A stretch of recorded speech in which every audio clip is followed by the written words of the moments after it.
couldn't come at all tonight. We wanted to continue with our series of history of Wakeman, and the topic came up on businesses that we've had in town. So I guess we should start with the first business in town. Was created in 1839. Justin Sherman had a general store. The house is the building that it was in has become a house and it still stands. Ralph Jackson lived in it at one time. It's at the corner of Farmer Street and Route 60. Tim Schaus lives in the house now, but that was the first business in town, and he was also the first postmaster. He was commissioned postmaster in 1840. And since that time, there's been at least 22 postmasters. They have been a lot of them were in their own homes. Different businesses in town had it. I even discovered my great-grandfather was postmaster at one time. When he came home from the Civil War, he was postmaster for 5 years after that. The post office for years was in what was called the Gibson block here in town, where the pizza shop is downtown, and it's a video store next to it now. But that was a building that stretched from the bank, covered the whole thing. It was called the Gibson block. The post office was in it. Camel's Restaurant was in it. The telephone office was upstairs in it. And on November 13th, 1927, it burned to the ground with all this in it. And in my grandfather's records, I found it said that the post office was immediately removed to the ladies' sitting room in the passenger depot. Now, where the ladies did their sitting while the post office was there, it doesn't say. I tried to put some order to businesses in town. I thought, well, I'll go down each street and put what was there. That doesn't work. So I thought, well, I'll put them in categories. Well, it doesn't really work either, so I've got them by categories, and then we'll kind of ramble away from that. Grocery stores.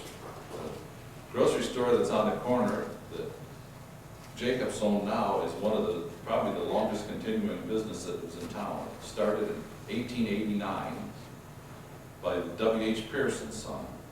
And it was an old house on the corner, which was their grocery store. And in 1908, they had Parsons pick the house up, move it out into the middle of Route 20, and they operated out of that store sitting in the middle of the road, which, of course, at that time wasn't a highway. There weren't cars to worry about then. And they built a brick building. Pearsons ran it into the 30s. It was William Pierce and his two sons, Arthur and Clarence, kept it up into the 30s. Then it was sold to a man by the name of Bill Miller, kept it, and then it was Miller and Codrington, and then it was Codrington by itself. Then a man who was a very unusual name by the name of Sam Manzo bought it. Where he came from, I'm not sure, but his wife was from Florence, and they ended up here and had a store in the 1950s, and Mitchell's bought it. Mitchell's came here, they had a son that Joanne and my age started school with us. I very well remember this. The first day of school, he took a baseball bat and broke the blackboard in the classroom over there. And that broken blackboard is still in that room. If you go into the first room in the south end of the school, they just cut a section out of it and spliced it back together. They never fixed the blackboard. They had it for about 10 years, and then it was sold to a man by the name of Daniel Shawn, probably one of the most disliked people that ever was in this town. It's bigger on the scale. Yes, he sold his thumb a good many times.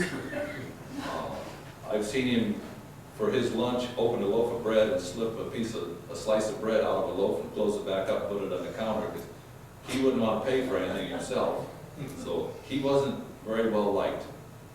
Then when he decided he wanted to retire, Maynard Clark owned the building, and on New Year's Eve, the year that he wanted to retire, he went to Maynard Clark and he says, here's the keys to the building. I have so many dollars worth of inventory. If you want a grocery store there on the 1st of January, you write me out a check for this inventory. This is how he got rid of his inventory and his business so he could retire and go on Social Security.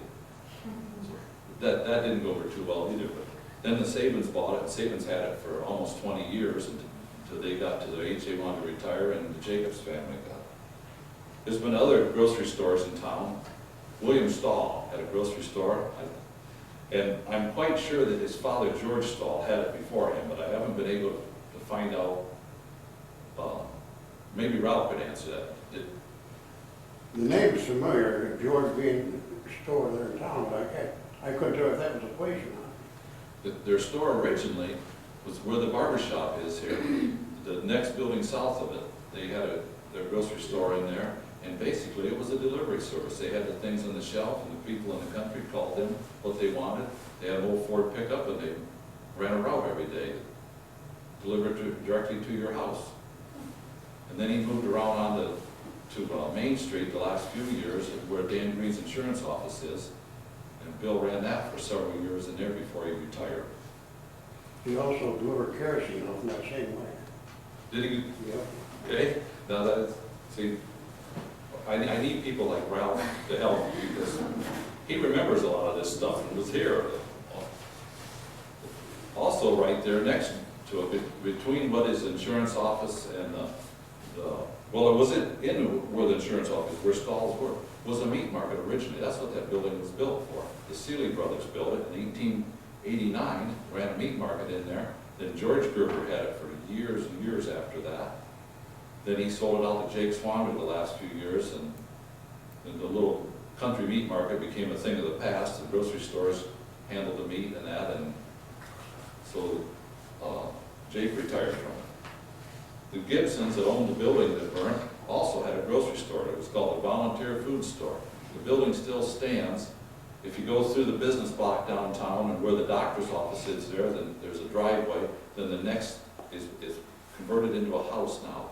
But it was a storefront on it. And Thurmy Gibson and his family ran that for years as a grocery store. They quit probably in the 40s. I don't ever remember of it being open. But Leroy Stover bought the place in the late 60s sometime and converted it into the house. The storefront was still there, and the Kellogg's boxes were still in the front window of the display, set there for 20-some years, just collecting dust. There had been a grocery store over on the corner of Cooper Street and Main Street. It was a bakery and a grocery store, but it burned in 1896. We've had different newspapers here in town, had our own paper. Riverside Echo was the first one. It was started in 1873. Then the Wakeman Independent Press was started in 1875 by a man by the name of G.H. Maines. And that paper was in existence for a long time. There is a copy of every one of his papers in the Farlands Historical Society in Norwalk. Alvin Barnes, who lived in the first house over here, had all of them, had saved all of them over the years, and then when he got older, they donated them to the Farlands Historical Society so somebody would keep them preserved. We also had a place called the Wakeman World, and Horace Hearst ran that. Not the same one that has the publishing company, but the house that Maines printed the Independent Press in set over somewhere where the school is on the corner over there, and it's moved back, and Victor Barson lives in it now. It's on the end of Maple Street. It's one of the houses and buildings that Parsons have moved here in town. To add to the newspapers and printing, Mel's Print Shop. Everybody knew Mel Bass. He started in 1955, and he was known as Be Back in 10 Minutes, because he put a sign in the front window, be back in 10 minutes, and he might go to Mexico or Florida, but be gone for 2 or 3 weeks, but it was always 10 minutes when he was going to get back. He ran did a lot of printing for a small shop. We had a lot of blacksmiths in town. I came up with a whole list of names. One of them specialized in horses' pedicure. It was the ad that I read. I thought it was kind of an unusual way to advertise that you would shoe a horse. Charles Lowe was his name, and he was also had one of the oldest buildings in town. It was on Railroad Street. Unfortunately, it burnt down when the Hoopers lost their office. But he had it, and his son had it, Norman Lowe. And later on, Norman went into the house decorating business. He did painting and wallpaper hanging. Lived in the first house, the one right behind us here, for years. Amos Rippon was a blacksmith that had a place on Railroad Street. He would have been Kurt Todd's and their grandfather. And there was the George Rippon that lived over here on 60 was also a grandson of his. I have a sled at home that Amos Rippon built for my uncle, and it stated 1904 on the back of it. It's got my uncle's name painted on it. It's a sled with a hook on the end of it where you had handles that come up you could hang on to, and it's quite an interesting historical piece. There were 2 or 3 other blacksmiths. I never heard the names. A man by the name of Bergen and a man by the name of Green. Was also a blacksmith shop in the house that Karen Byron lives in, I found. It was built as a blacksmith shop in 1860, then in 1890 it was converted into a residence. I doubt if Karen knows that. Probably kept horses in her house, and she'd be happy to find that out. But my favorite blacksmith was a man by the name of Max Peabody. And his blacksmith shop was on the corner of Maple Street and Pleasant Street. There was this Mr. Bergen had it previous to him, but Mr. Peabody had it. He was, I guess we would say, he imbibed an alcoholic. He was a drunk, basically. And my dad had always told about sending somebody over there to get something welded. And he came back and he asked when it could be done. And Mr. Peabody stood there and leaned against the building and he says, you know, it's hotter than hell, and I'm older than hell, and I'm drunker than hell. And I don't know when in hell I'll get it done. And that was the way he operated his business. We had harness shops too. W.W. Scott was the man's name. Had a harness shop here in town. And I haven't been able to find out just for sure where his harness shop was, but his son Leon, or Brownie, he was known as, still had the harness shop, and it's the same store that where Stahl's had their grocery store next to the post office. And he did harness repair, fixed shoes and boots when I was a kid, was still there. He was an old bachelor, kept a lot of records and stuff for the Red Cap ball team. His family did. They were very involved with that. But Brownie was kind of a loner and built a house down on 60 and ended up, his driver's license expired and he went to get it renewed and he found out it had been expired for about 2 years. So instead of going to take the test, he went home and got into his bottles and came around and hit the bridge, and he never came out of that. Carl Gerber said when he took him out of the car, all he'd do was sit and look at Carl and laugh. And he took him to the hospital and he went on to a home for a while, but he just never recuperated from that. But he was a great big man, always just wore an old brown overcoat, but did his, for 50 cents or 75 cents, you could get most anything done there. Hardware stores in town have had quite a history. And Mutt Scott's store wasn't really a hardware, it was a general store. Sold anything there was. Operated a store there for 52 years. Where Chester's have their tax service, he built that building. They said he got a haircut twice a year, whether he needed it or not. There are not pictures of these people, unfortunately. I have a picture of him on an old movie, but nothing in a still picture you can see. But the upstairs in his store, they said the horse harness was piled 4 feet deep all across upstairs in that building. And he had a piece of string tied to each one of the horse harnesses. And if you want a certain kind of harness, you tell him what you wanted, he'd walk down through there until he picked out the string he wanted, and he could pull that string out there and bring the harness out. He knew what was attached to each one of those strings. Now, how he knew this, I don't know. But Platt Beecher cleaned the building out after Mr. Scott died, and he found a crate of chickens underneath all this horse harness, and he'd forgotten about it. The skeletons of the chickens were in the crate there.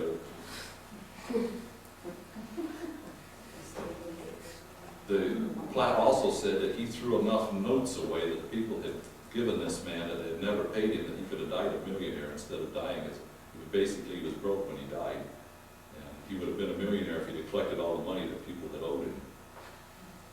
The Van Fleet brothers built a building which is the Wakeman Bank now. They had ran a hardware store in there. And later on they sold it to Fred Burke. And it was Fred Burke and Sons for a long time, and then in 1925, when the bank moved, the bank was clear on the east end of the business block where the Mel's print shop was. When it was created in 1892, the Wakeman Bank, and they stayed there until 1925. Then they moved into the building that they are in now. And they took over just the east half of the building. The entrance to the bank was right in the center of the windows in the front, if you will look at. There used to be a door there.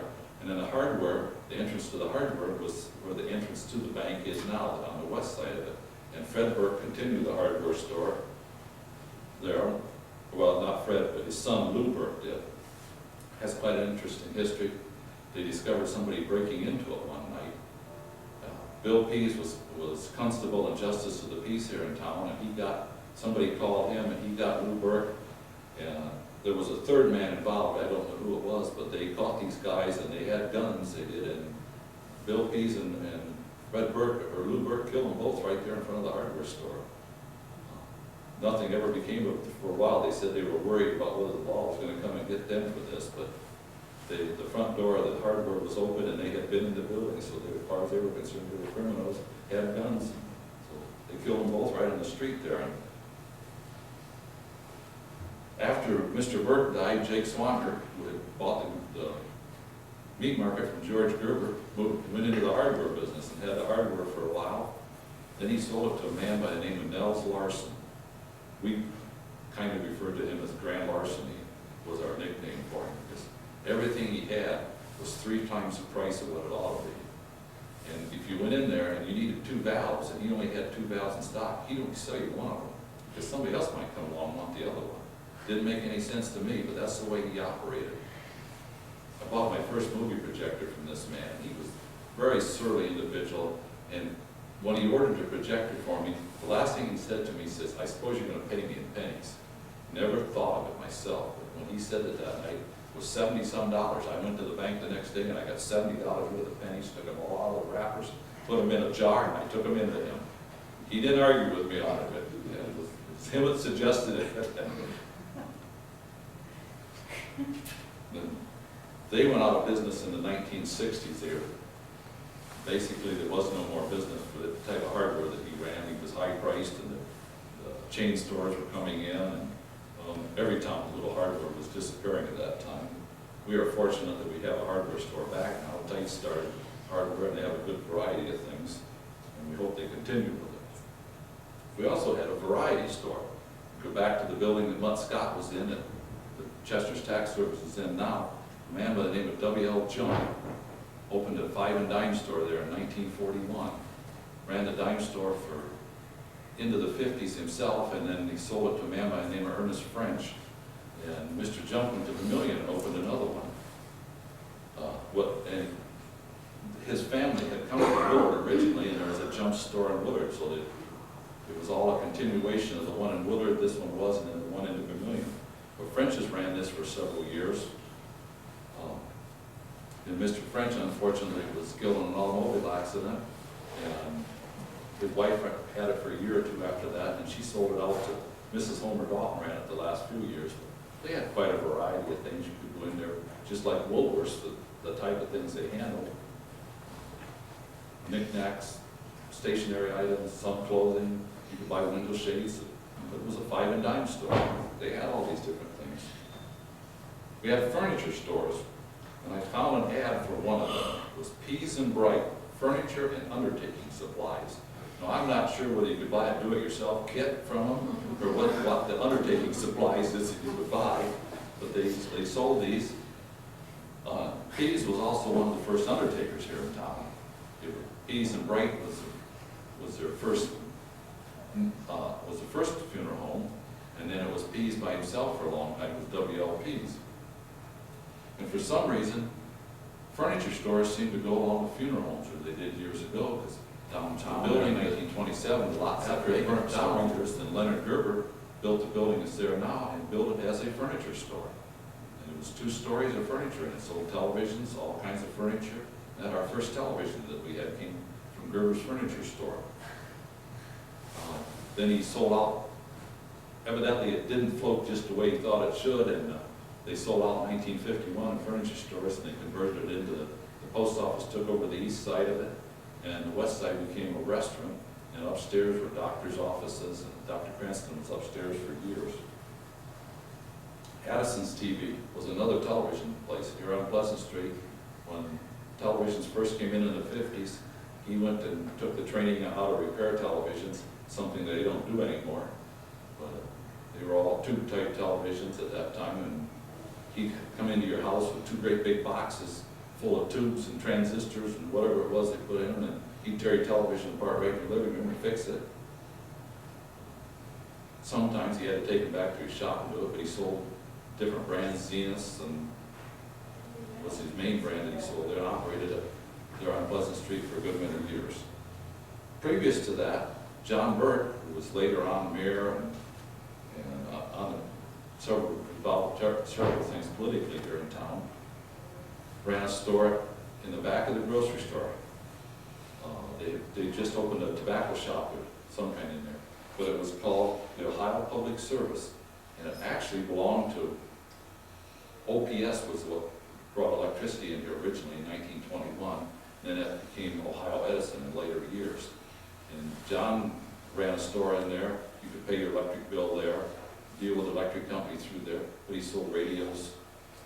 They didn't have televisions at the time, but they had other appliances, mixers I remember seeing in the window there, and small appliances for your home. Sold those out of there. My folks told about the day they bombed Pearl Harbor, their radio quit, and Dad went down and got him. He opened the store up so he could buy a new radio that day so he could find the news, get the news of what was going on.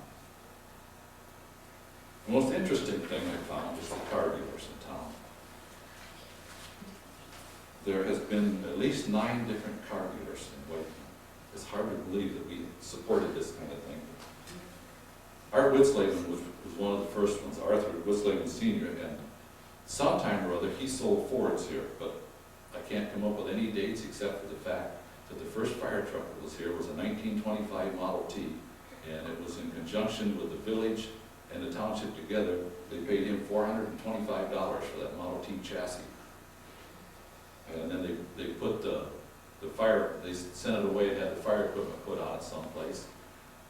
And then going along with all the good political things, they rented a building off the mayor, who was Charlie Thomas at the time, to store the building in there. I would say it would probably be illegal today to do something like that. But the building was over next to where the ambulance station is. It was a little brick building that had been a tavern and been a restaurant, and it ended up as a garage, and they kept the fire truck in there. And the night that the building burnt downtown, nobody could find Charlie Thomas to unlock the building, so they couldn't get the fire truck out of the building. That is when the Wakeman Fire Department was formed, because that building had burned in 1927, and the Wakeman Fire Department was formed in 1928 because of that, so they'd have an organized system here in town.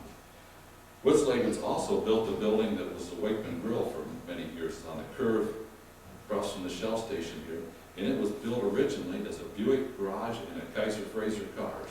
They sold out of there. A lot of people never heard of Kaiser Frazers, but I can remember Ralph Jackson driving a Kaiser Frazer for a long time. Later on, after Bob Brooker took over the Kaiser Frazer agency and moved it down the street to the building that he ran a garage in for many years. In that building that Brooker operated out of, which, for those of you that don't know, it's on Main Street west of the Napa store, and it's just been repainted back to like an old automobile agency would be. It's white with a green stripe across it, like you'd see a gas station from in the 30s. This building has quite a history as far as automobiles in town. Brooker was the last car dealer that was in the 50s. He was still selling Kaiser Frazer. But originally there was a man by the name of Louis Barnes, was a Ford agency in there. And my mother told about working for Louis Barnes. And at that time, to get a new car, they had to go to Detroit to pick it up. And she would take the train from here to Detroit and take the streetcar out to the River Rouge plant with the cash in her pocket to pay for a Model A. You had to pay for it at the guardhouse at the River Rouge plant. And they would bring her the car, and then she would drive the cars back here. Quite a thing in 1928 for a young woman to do. Louis Barnes had it for several years. Then J.R. Dahl Ford, that was in Elyria for years and years, started out in that building. So it has quite a variety of histories. And Kenny Hurst, who was a Chevrolet dealer here in town, started out in that building also. He started out as a Plymouth dealer. In 1934, he started selling Plymouths in there. The Chevrolet agency was the hardware store. Burke's Hardware, if you needed a car, they would order it in for you. They didn't keep any cars, they didn't service them, but they were an agency for Chevrolet. I found that the 1934 Chevrolet fire truck we have came from Burke's Hardware store. It was 30 cents cheaper than the bid from Barnes's Ford agency. 30 cents isn't much money, but it was 30 cents more than the Ford was. But the check he sent along with the bid as a payola, as a donation, was larger than the check that Barnes's had sent along. And you can check the village's books, it gives all these figures right in it, tells how much money he paid back to them. So he got to sell the truck because he had sent a bigger check back. But Hearst started out there as a Plymouth dealer in 1934. Then in 1937, he took over the Chevrolet agency, stayed there until 1945 in that building. Then he moved over where the Villager Beauty Shop is. There was an old building there, belonged to the Canfield family, the building did. He was still operating out of there in the early 60s. Wasn't hardly safe to walk into the building. You didn't know whether the roof was going to fall in on you or not. When it rained, they had buckets set every place, but that didn't bother Kenny Hearst a whole lot. And then in about 1962, he moved into the building that Napa is in and remained a Chevrolet dealer there into the 70s. Chevrolet wouldn't let him sell the agency. They wouldn't take the contract away from him. As long as he had it, he could remain a Chevrolet dealer. It was General Motors' policy. But he couldn't sell it to anybody else. They didn't, because you had to have a big fancy building and go on with these things. Also in the building where Hearst was out across the tracks, there was a man by the name of Ray Barnes in there. And he sold Chandlers, Fords, and Dodges in there back in the late teens and in the 20s. Sold Model Ts out of there, ran a garage, had an auction house in there. Also, if you wanted to have something you wanted to get rid of, they just took it over there and left it. Eventually, you'd get enough stuff to have an auction sale, sell it out. After he put that, he moved out onto the farm on 303 where he lived the last few years, and he would sell different antiques and stuff out of there. The thing I remember most about Ray Barnes is the neighbors all said that he had been dead and buried for 20 years, but he was too cheap to buy a casket, and that's why he was still alive. Kenyon's garage, it was called Super Service Garage. Where Napa is now, Kenyon's had that for years. At one time they sold Mercury's in there, and there is no written history of that, but I know that because Jim Busey told about when he came out of the Second World War, he bought Christine Kenyon's Mercury demonstrator, and he was just proud as a peacock. He had this 1946 Mercury with just a few miles on it. Election day that fall, he parked it right across the street here. They held the election in the Grange Hall. Had all his worldly possessions in it because he'd just come home from the service. Went in to vote, he came back out and his Mercury was gone. Somebody stole it. They never heard a word from it after that. But Kenyon's went on and sold Chryslers and Plymouths there for years. More Mrs. Kenyon than he did. He had health problems. But they used to call Mrs. Kenyon the old gray mare. Anybody that worked for her found out what a day's work was, because if there was a car to wash, you worked to wash that car, and she worked right with you. And they said you had to really work to keep up with that woman, and even up into her 70s, she was that way. You had to stay right with her to get anything done. They sold it out to a man by the name of Donald Knopfsinger. It was a gas station and Chrysler Plymouth agency, and he got the bug to become a cop. And he became a police officer here in town. And if you ever heard that Wakeman was a police trap, you can blame Donald Knopfsinger for it, because he's the guy that created that image originally, and they pretty much stayed with it over the years. They rented a radar when they first come in. Knopfsinger and the other fellow's name was Canale. In 1958, they did $2,800 worth of fines in one day renting this car here in town. Mr. Knopfsinger was not very well liked. My dad worked for the Kenyons, and they were open 24 hours a day as a gas station. And he told about being robbed at gunpoint 3 different times. When he worked there in a gas station, the same people, they'd come through at night, and they had their circuit, they were robbed. And every time, they would take him out to the edge of town, took him where Tuttle's lived, the first hill out on 60, haul him out there and dump him off. So he had to walk back to town before he could call him. And never took anything from him, never asked for his billfold, if he had any money or anything.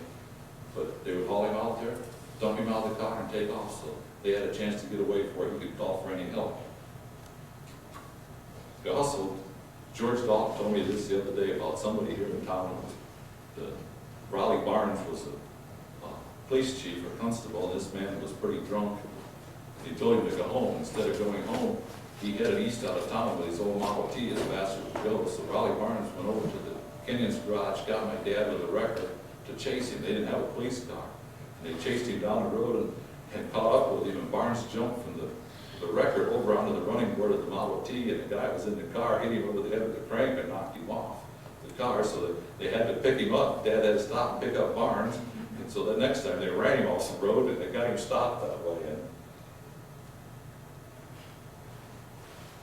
the garage that the Raleigh Barnes owned over there was a man who worked for, or not Raleigh Barnes, Ray Barnes, a man who worked for him by the name of Lee Stage. I guess he was quite a mechanic, and later on he had garages of himself, of his own, and that. But someone here in town, they always told the story, they had a generator that was no good on their car, and they'd come in every morning and have him sand the commutator on the generator so that his generator would work. And this Lee Stage got tired of it, so one morning he took the band off the generator, threw a handful of tacks in it, put it back on. Of course, the tacks sanded the commutator in it, so the guy got to Norwalk and it ruined the generator. And said the man came back and went to Ray Barnes, and he says, I'll say one thing about your mechanic. He says, he can either fix it or he can fix it so nobody else can fix it. We got other auto repair shops here in town. This Lee Stage had one of his own. Bob River, of course, ran the one there as a body shop and auto repair for years and years. If you gave him a quart of Bondo, he could have paid Route 20 from here to Norwalk. He was that good with it. And he wouldn't spend the money to buy the second quart anyhow. He was quite tight with his money and his supplies. Ralph Jackson ran the Shell station for 10, 15 years, close to it. There's a garage in there. Of course, there was a garage in the corner downtown that Steiny ran for years as a service station. That was back when it was service stations, not gas stations, not pump it yourself, you got service. A guy named Roy Kenyon, Link Kenyon had the super service garage. His brother Roy, they called him Flunky, had his own repair shop. He lived right behind us. One thing I remember, he had an airplane engine in that building back there. He used to start that airplane engine up. He had a stand built. What he was doing with it, I have no idea, but he'd start it up and it was the craziest sounding thing you ever heard. Jim Saban ran an independent garage here in town, a paint shop on Cecil Street. Built a building, and he painted cars in there for years. And a lot of times he said he didn't ask who owned the car. The car was brought to him at night to be painted a different color, and it was picked up after that. And he said, during the Depression, we didn't ask questions of who owned it. He got paid cash for doing it, so he painted cars there. But he said he knew a lot of them. They didn't belong to the person that brought them over to him. To go along with auto repair, we had a man by the name of Jess Worthington here in town. Didn't go and wasn't in the auto repair business. He was in the tire business. He started out when he came to town at where the bar is at the corner of Butler Road and 20. Ran the bar, and he got into the Firestone tire business there. Then he moved into town, and there's a cement block building in behind the barber shop here and the bank back in there. And he and another fellow named Carl Copus built that building in conjunction. Copus had a plumbing and heating shop in there, and Jess had the tire business. And that, unfortunately, building was underwater every time we had a heavy rain. Jess got tired of that and went over and built the building where the ambulance station is now. And he became the world's largest Firestone dealer. One-man operation. So ornery, he couldn't hardly get along with himself most of the time. If a kid went in there and wanted to buy a tire, had the money in his hand for it, Jess would sell him a tire, but he wouldn't take his money. He'd say, now you come back here on such and such a day and pay me for that tire. So you go back on that day and pay him for the tire. And he would say, now, he says, anybody wants to know if your credit's any good, you tell them to call Jess Worthington. He says, because you did what you were supposed to do. But yet he was so ornery, he wouldn't donate money to anything. He wouldn't help with anything in town. He was fire chief for a long time here. He had a green Chevrolet pickup, and every day he'd load that thing with tires. He would heap it up as high as he could pile those tires on there. And at 4:30 in the afternoon, they locked the front door, and he and his wife peddled those tires at all the gas stations, Vermilion, Norwalk, Oberlin. They'd call their orders in during the day, and Jess would deliver them. Sometimes he'd sell whole semi-loads of tires that he never saw. He had a brother in Tennessee, and the brother would make a deal with somebody down there, and they'd ship him a whole semi-load of tires. He got a railroad car load of tires in over here one time, and Firestone just loaded them however they wanted to in there. Jess went over and opened the door and looked at it, and they weren't divided by size or styles of tires. He closed the door, refused to unload it. Firestone said, what are you gonna do? And he said, I'm not gonna do anything. I'm not paying you for the tires, they're not sorted the way they're supposed to be. Firestone Tire ended up hiring Norwalk Truck Line at the time. They sent a truck and 2 men out here. They spent 2 days. They took every tire out of that boxcar, put by size and style, hauled them over and unloaded them in his buildings so that they're the way he wanted. But Firestone wouldn't argue with him because we sold so many tires for him. We've had several funeral homes here in town. I mentioned Pease and Bright before that sold the undertaking supplies. I think Mr. Bright was Pease's, the original Mr. Pease's father-in-law, somehow in there. Then there was Bill Pease Jr. had a funeral home for years. Leonard Gerber started out working for Bill Pease, and then he went on his own in 1939, continued with it. His son Carl continued with it, and it's now Norman's funeral home. We had a man by the name of George Samstag, he worked for Gerber when he first came to town. He thought he could come in and take the business away from Gerber. And he bought the house that Mary Jo owns up next to me and made a funeral home out of it. They ended up, they had 2 funerals, and they were there about 4 years. One was a lady here in town that her daughter didn't like Leonard Gerber, and the other one was his own wife. They were the only funerals they had. And after that, he packed up and left town. He was a very likable guy, but he just couldn't compete with Leonard Gerber. Pettiford's Barbershop was built 1896. And I read an article in a school newspaper. They specialized in children's hair cutting. Well, he was still cutting hair when I was a kid. He specialized all right. He just shaved your head off. And the last thing he did before he took the apron, after he took the apron off, he made one more swipe across the back of your head so the hair would go down your neck. Mr. Pettiford, Hermie Pettiford, that built it, was, we use the term today, African American, but he never considered himself anything different than any of the rest of us. He was a member of the village, and everybody treated him that way. And his son Bob ran it for a long time after Hermie died. Hermie was there 50-some years himself. Kitty Austin was a barber right here, where the house sat out closer to the street here, and they said anybody had nerve went to Kitty Austin to get a shave because their face was usually red when they came out of there. He gave them a close shave. The houses next to the Woods was converted. We had other barbers next to the Napa was converted by a man by the name of Mr. Woods into a barber shop. And then after he left there, Jim Pickens had it for a long time till he passed away. There's been other ones that were barber shops above the grocery store and different places, but the names just never got registered any place to know who any of the people were. Pettiford's was the one that stayed here forever and it continues today as a working barber shop. Bulk oil. Ralph said that they delivered kerosene on Stahl's old wagon. I have never realized that they had, but the Standard Oil Company, where the Buckeye Pipeline belonged to Standard Oil Company, and across the street from it, they kept a tank wagon in there, a team of horses, and they delivered kerosene, gasoline to the farm community with a team of horses and a wagon out of there for years.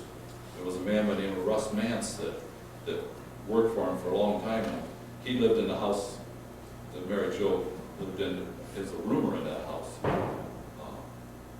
Mrs. Felton owned the house, and this man rented a room from her. And he also had a little drinking problem, and Dad said that they could hear him come home at night, sometimes 3 or 4 o'clock in the morning. He'd have to go up the front steps of the house on his hands and knees. He was in such bad shape. But at 6:30 in the morning, the team of horses came across the bridge.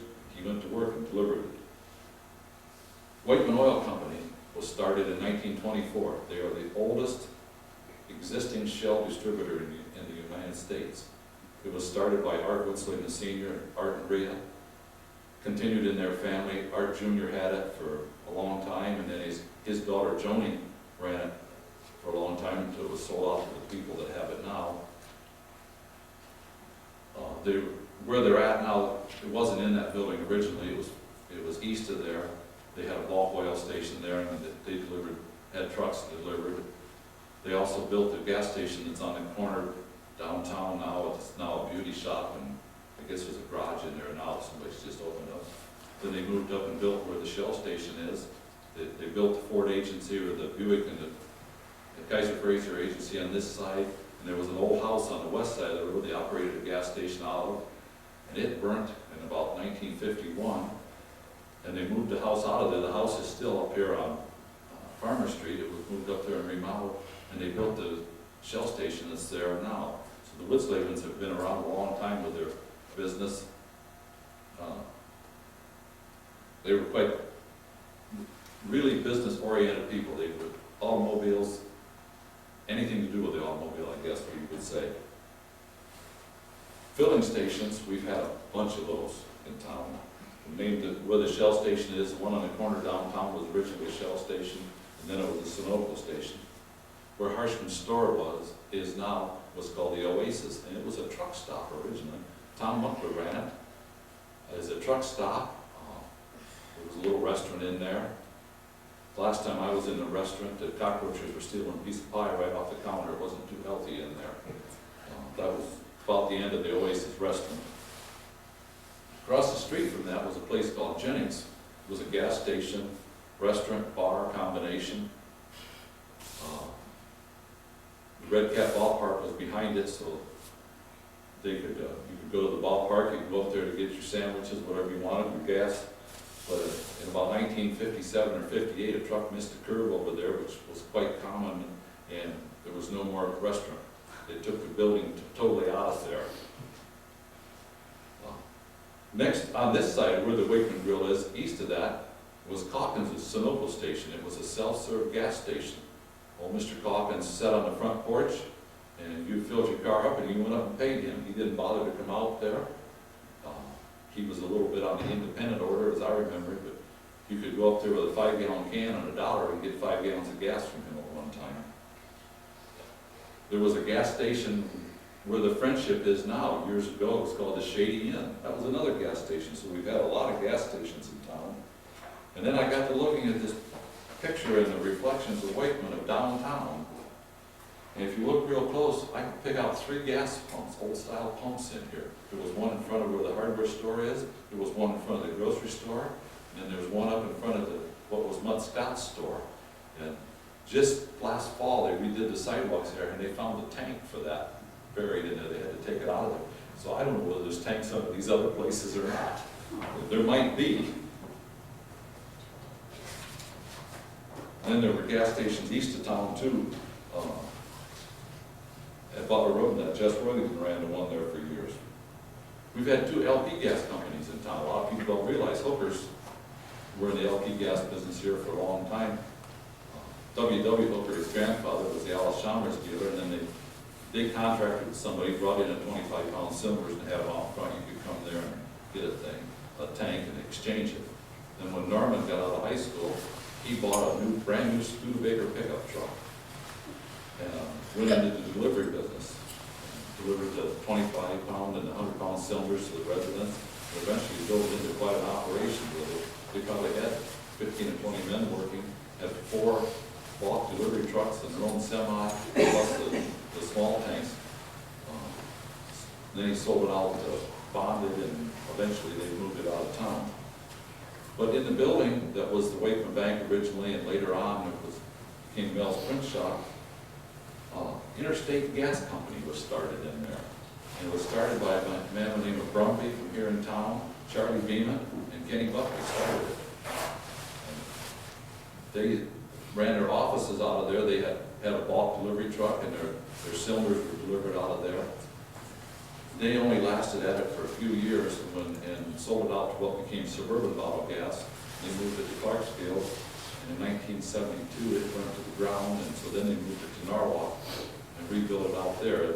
So that business actually started here in town. Restaurants and confectionaries, and they were called confectionaries at that time. It's a flower shop now. I got to stop and think what's in there. Next to the grocery store was originally Beeman's Confectionery. Clinton Beeman had it. And for some reason, the mayor of the town seemed to go along, because he was mayor of the town at the time, passed away suddenly, so that Mrs. Winnan took over and it was Winnan's Confectionery, and she sold it out to a man by the name of Schultz, Carl Schultz had. And kept it as confectionery, and he was gonna move it into the building down the street that was the former bank. And while he was getting ready, he died suddenly too. So being mayor and running the confectionery wasn't a healthy business from what I can see. They sold it out to a man named Bob Wake, who eventually moved it up next to where the pizza place is now, and it became the Wagon Wheel Restaurant. They moved in there in 1953 with it, and it went through various owners. We kind of referred to it as a flat tire when we were kids instead of wagon wheel, but they kept it there for, Gerber's, I think, had it at last. It was run up into the late 70s sometime as a wagon wheel restaurant. Of course, we mentioned the Oasis and Jenny's. Where the Buffalo is downtown was Curly Wessels, and it was a bar on the east side, and on the west side of the building it was an ice cream store that she ran. She sold photography supplies and ice cream over there, and we could go in there and get ice cream when we were kids. There was a great big open doorway between the two of them, but you didn't step foot through that doorway, or Curly Russell had you, but he put you right back over to the other side where the ice cream was. Where the building that is still a doctor's office. The doctors have moved in and out of there, but there's some doctors in there again, was Camel's Restaurant. And right next to it was the post office before it moved into the Gerber building. After this building burnt in 1927, the first thing that was rebuilt was that building that eventually became the doctor's offices. Camel's Restaurant had been in the building that was burned, and they moved back in, and it was a restaurant and a bar. Pete Camel ran it for years and years there. There was a place called the Shady Inn, which is where the Friendship is. Jim's Tavern, which is Butler Road and 20. A place called the Harvest Inn. If you go east of Butler Road on 20, there's a couple houses burned out of this, so it's about the second house on the right-hand side now. No, there's a new one, it's the third house. On the right-hand side, you'll notice there's a concrete curb out in front, looked like a parking lot out there. Well, that was because there was a little diner there, and the truck stop and that. But in the very early 50s, the whole crew from the Buckeye were in there eating their dinner. They were on the counter on this side, a kerosene stove was on this side running, and one of Barcelli's semi went between them. Nobody got hurt, didn't set the place on fire or anything. But that ended the Harvest Inn restaurant. There was also a place, if you go to out to the school, on the curves this side of the school, you notice it looks like a huge parking lot there. There's a house built there now, I don't know who lives in it, but just on the west side of the Town Line Road, it's still a huge parking lot in there. And it was called the Check-In Diner, and it was an old regular dining car off the railroad. It was moved in there. Parsons's moved it in there on their truck and set it up, and the family that ran it, their name was Krabs.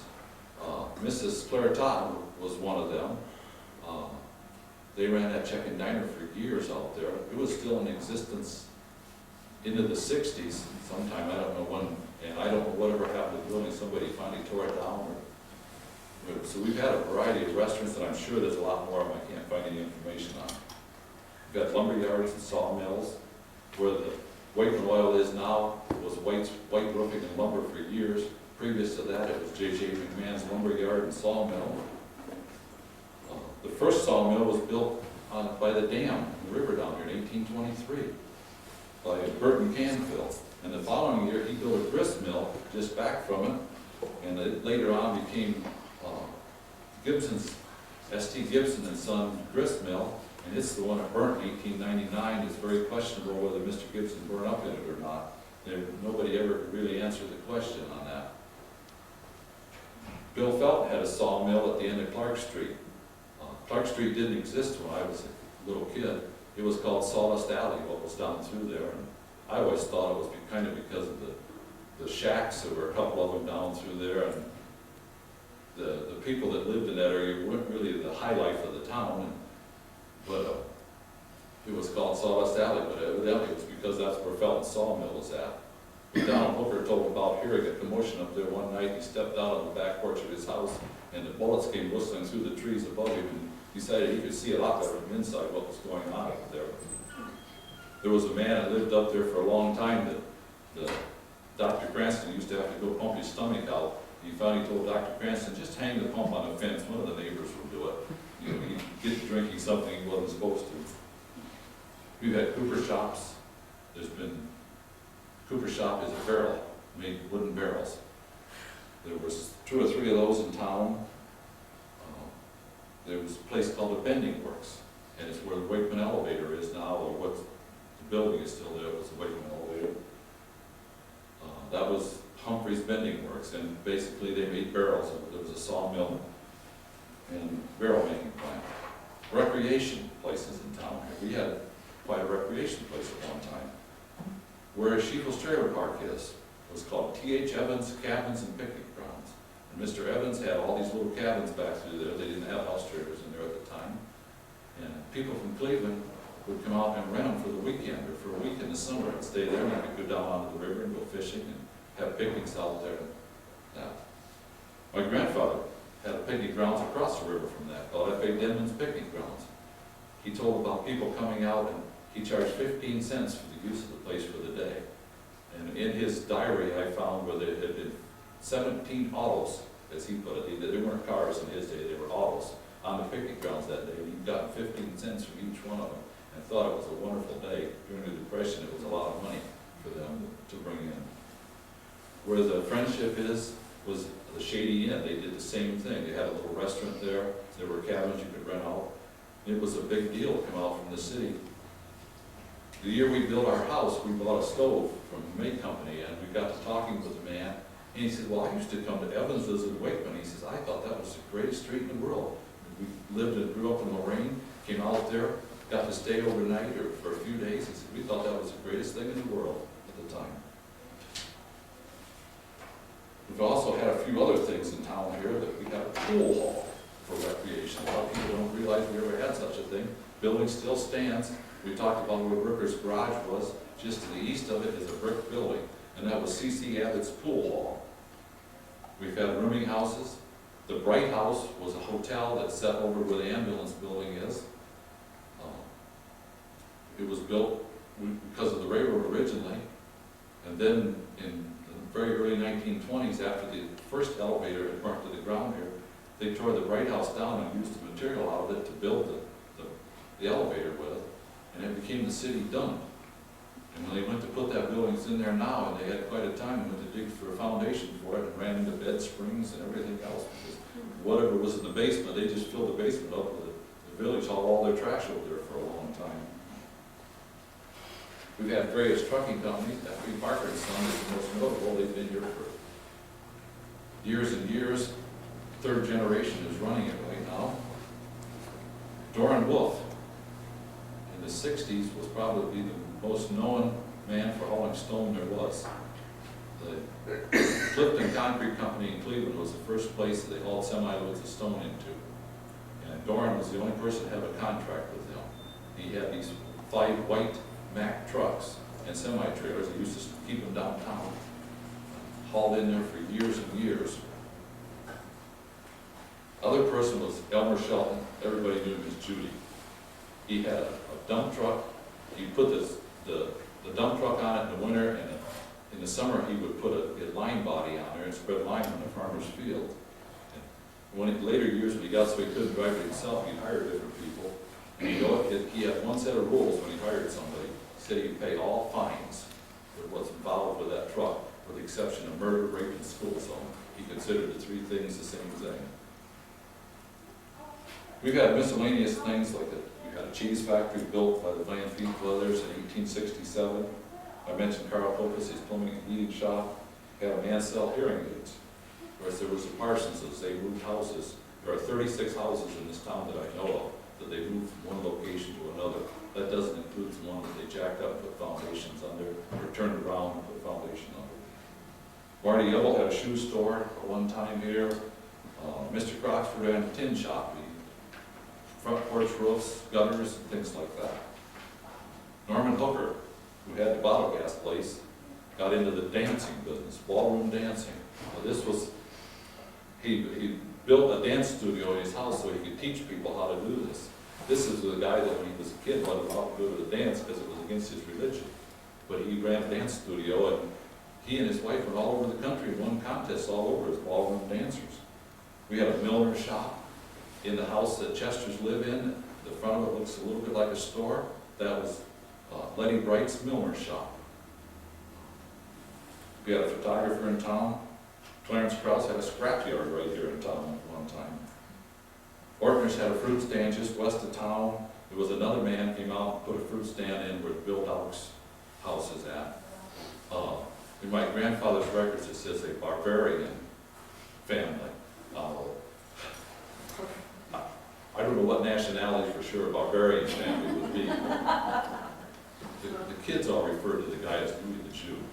He had a fruit stand, he put all these cases out in front, and it was just a total junkyard. It sold rotten fruit there. And wouldn't replace any of it. He didn't last too many years in town. They got rid of him fast. We've had at least 37 doctors in town for the years. I have a list of them. My grandfather had this list.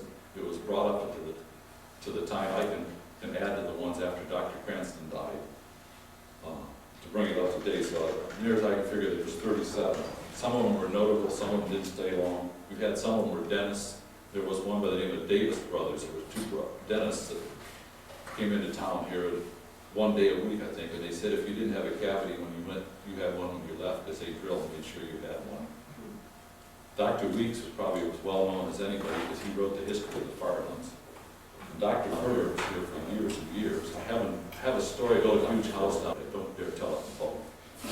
Charlie Soper told me something about the man, and I wouldn't tell it, but Dr. Cranston came here in 1929, set up a practice. When the Second World War came along, he went back into the service, was on Pearl Harbor when they bombed Pearl Harbor.